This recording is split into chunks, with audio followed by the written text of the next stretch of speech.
তো hey guys, this is Mithun Malakar, welcome to my channel. তো আজকের ভিডিওটা হচ্ছে ব্যাঙ্ক অ্যাকাউন্ট ফ্রিজ, হোল্ড এবং লেনমার্ক রিলেটেড।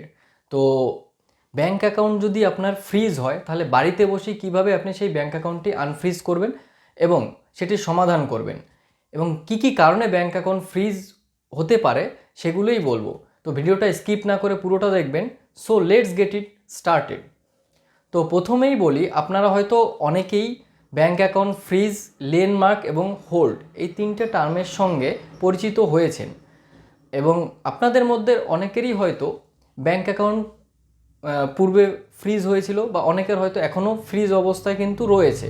তো ব্যাঙ্ক অ্যাকাউন্ট ফ্রিজ যদি হয় তাহলে আপনাদের ভয় পাওয়ার কিন্তু কোনো সেইভাবে কারণ নেই, কারণ আপনি যদি ডিরেক্টলি কোনো সাইবার ক্রাইমে ইনভলভ না থাকেন বা আপনি যদি আপনার ব্যাঙ্ক অ্যাকাউন্টটা ভাড়া না দেন তাহলে কিন্তু আপনার ভয় পাওয়ার কোনো কারণ নেই।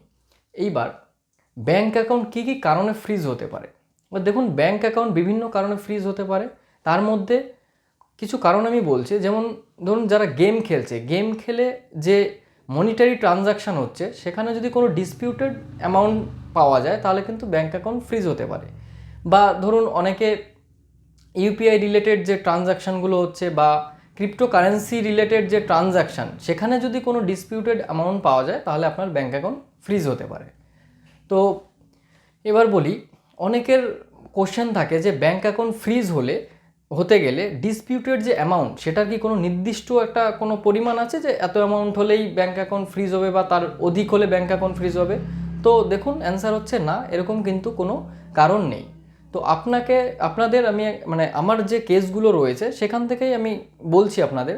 আমার ধরুন কিছু কেস রয়েছে, ধরুন ইউপি, বিহার, ওইদিকে তামিলনাড়ু, তেলেঙ্গানা, গুজরাট। তো এখানের এই মামলাগুলোর ধরুন কোনোটার ব্যাঙ্ক অ্যাকাউন্ট ফ্রিজ হয়েছে 270 টাকার ডিসপিউটেড অ্যামাউন্টের জন্য, কোনোটায় 420 টাকা, কোনোটায় 1440 টাকা বা কোনোটায় 13,000 টাকা, এরকম কিন্তু বিভিন্ন রকমের অ্যামাউন্টে হতে পারে। তো এবার এমনকি 50 বা 100 টাকাও যদি ডিসপিউটেড অ্যামাউন্ট পাওয়া যায় তাহলে কিন্তু আপনার ব্যাঙ্ক অ্যাকাউন্টটা ফ্রিজ হতে পারে। আর এই মামলাগুলোর আরেকটা জিনিস যেটা বলছি, এই মামলাগুলো কিন্তু ম্যাক্সিমামই আমি এই অনলাইন মোডেই বা ইলেকট্রনিক মোডেই কিন্তু আমি এই মামলাগুলো ম্যাক্সিমাম এখান থেকে হয়ে গেছে। আমার ম্যাক্সিমাম মামলাই যেহেতু ইলেকট্রনিক মোডে হয়ে গেছে, তো সেই জন্যই আপনাদের বলছি আপনারা কিন্তু ইলেকট্রনিক মোডে করতে পারেন। কিন্তু না হলে আপনারা যে স্টেটে মামলাটা হয়েছে সেখানে গেলে কিন্তু অনেক ব্যয় সাপেক্ষ বা অ্যাডভোকেটেরও কিন্তু অনেক ফিজ রয়েছে সেই ক্ষেত্রে।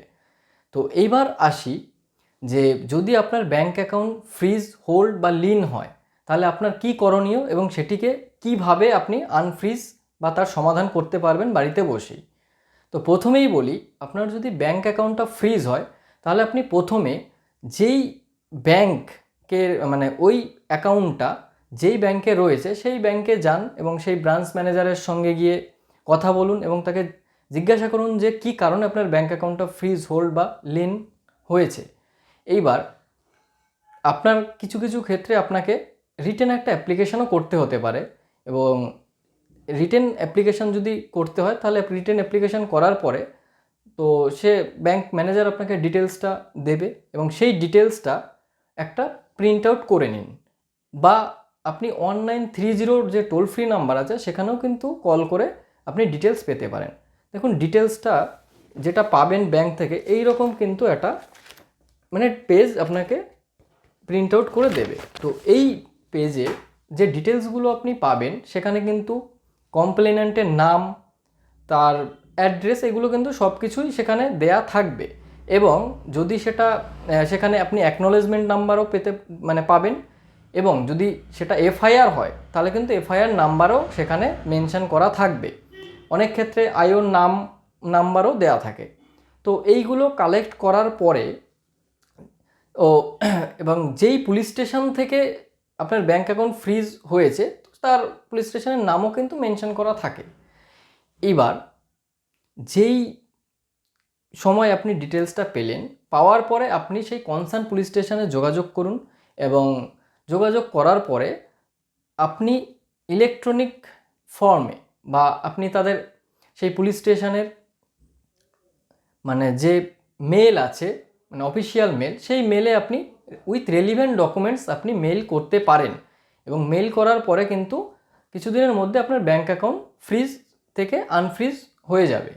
এবার কিছু কিছু ক্ষেত্রে এর ব্যতিক্রম হয়, যেমন ধরুন আপনি যদি ইলেকট্রনিক ফর্মে অনেক আইও বা অনেক পুলিশ স্টেশন নিতে চান না, তো তারা ডিরেক্টলি তাদের ওখানে মানে ফিজিক্যালি অ্যাপিয়ার হতে বলেন, তো সেই ক্ষেত্রে কিন্তু আপনাকে ফিজিক্যালি সেখানে যেতে হবে। এটা এক্সেপশনাল, কিন্তু ম্যাক্সিমাম ক্ষেত্রে কিন্তু আপনার বাড়ি বসেই আপনার এই কাজটা হয়ে যেতে পারে।